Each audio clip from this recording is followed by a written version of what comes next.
Over 4 years after the Parkland, Florida mass shooting that resulted in the murder of 17 people, the gunman is on trial. And there was a wild moment inside the courtroom on Wednesday when the judge blasted the defense. They'd provided a long list of witnesses they intended to call, and then at the last minute chose not to call any of them and rested, leaving the prosecution unprepared to move forward and the jury just sitting around. The judge was not happy about it. I just want to say this is the most uncalled for, unprofessional way to try a case. You all knew about this, and even if you didn't make your decision till this morning, to have 22 people plus all of this staff and every attorney march into court, be waiting as if it's some kind of game. Now I have to send them home. The state's not ready. They're not going to have a witness ready. We have another day wasted. I honestly, I have never experienced a level of unprofessionalism in my career. Ouch. The defense responded by filing a motion to have the judge removed from the trial. Keep in mind, the defendant has already pled guilty to the mass killing. He's only on trial to find out if he'll get the death penalty, and he's now claiming that the court is, quote, biased against me. Clearly just a last-ditch effort by the defense and another chance for the defendant himself to be back in the spotlight. Which brings us to our topic today. I've long been convinced that mass shooters, particularly the younger ones, often have become driven in part by becoming famous, being named or repeatedly mentioned in the media. And also that the potential tragedies that were stopped don't get the attention they deserve. The media too often focuses on the aftermath of the worst incidents and not enough on the ones that were stopped and the heroism, sometimes of ordinary citizens. But many media outlets continue to spotlight the killers, not just right after the incident, but for years. And while we've mentioned some by name, we try hard not to do it, and now we'll try even harder. Since a University of Alabama criminologist who has studied mass killers for more than a decade has become convinced that the media is at fault. According to his research, quote, winning a Super Bowl or an Academy Award has garnered less media attention than a high-profile mass killing. Also that many killers could be motivated to try to raise the number of fatalities, as there's a strong correlation between the number of victims harmed in these attacks and the amount of media attention perpetrators receive. In the study, Professor Adam Lankford, published in 2019, said 24 mass shooters since the Columbine mass shooting in '99 have voiced fame or notoriety as a motive.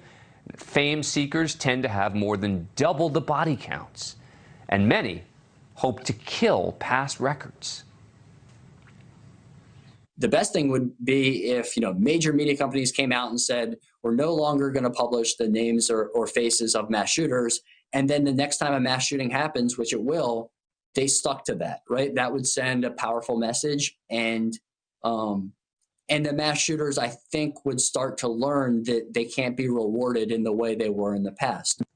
That was the professor in conjunction with Reason magazine. A 2017 FBI report also found, quote, the dominance of 24/7 media coverage, networks and internet sites competing with each other for viewers, and even our own fascination as a society perpetuates this and allows it to grow and evolve. News media should refrain from naming assailants, posting their photographs, videos, and communications, and from policing detailed investigators into their lives and motives. Joining me now is Jacqueline Schild-Kraut, an associate professor of criminal justice at the State University of New York at Oswego.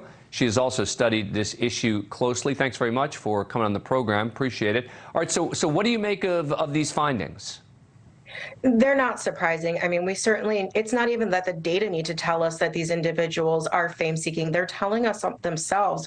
In fact, the Parkland perpetrator made videos that said, you're going to know who I am because my name's going to be all over the news. And so when we look at how much media coverage these individuals are getting, it's sort of, two competing consequences. Number one, we're rewarding these individuals for killing a lot of people while simultaneously signaling to other like-minded individuals that if they do something similar, they're also going to get media attention. Yeah, it's a point well taken. I do wonder, though, is it valuable to know what motivates some of these folks? Meaning, putting aside their names and their faces, right? Understanding their backgrounds, understanding what led them to this. Is that, do you think, important for the public to know?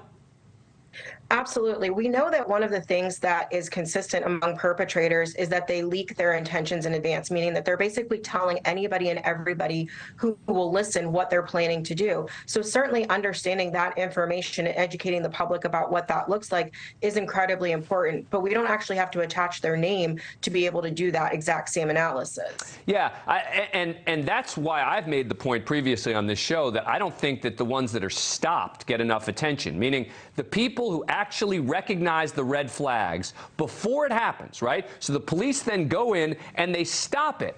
And, there's a mention in the media or two, oh, they stopped a mass shooting, et cetera. But it's not the wall-to-wall coverage that occurs when these people are successful.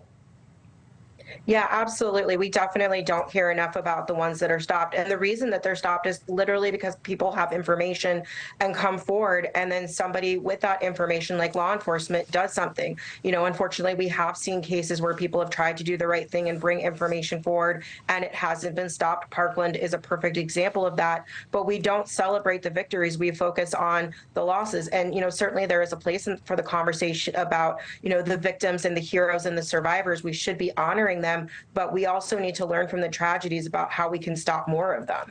But what about the fact that a lot of this is going to come out on social media? What do you make of the argument that we're not in the days anymore where the mainstream media gets to decide sort of what gets out there? And okay, so the mainstream media doesn't mention the names of some of these people, but they're still going to be all over social media, which may be where many of these killers were sort of living, so to speak, anyway.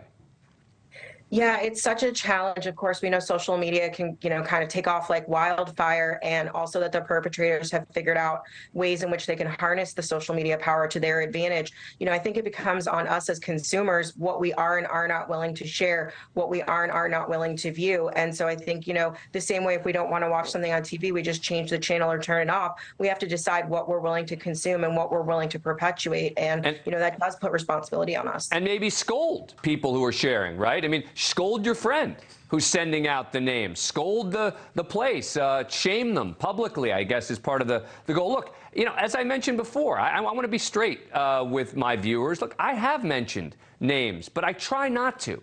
And particularly in the last few years, I've focused on this more in an effort to say, I don't want to try to celebrate these people. And I don't mean that I literally was trying to celebrate them. I mean even by mentioning their names. I remember I covered Columbine, and that was a big, big issue as we repeated their names again and again and again. All right, Professor, I'm out of time. Thank you so much for this. I really appreciate it. Thank you for having me. That does it for us tonight. Banfield starts right now. Thank you for watching. Go to NewsNationNow.com to find NewsNation on your cable provider. And don't forget to click the red subscribe button below to get more of NewsNation's fact-driven, unbiased coverage.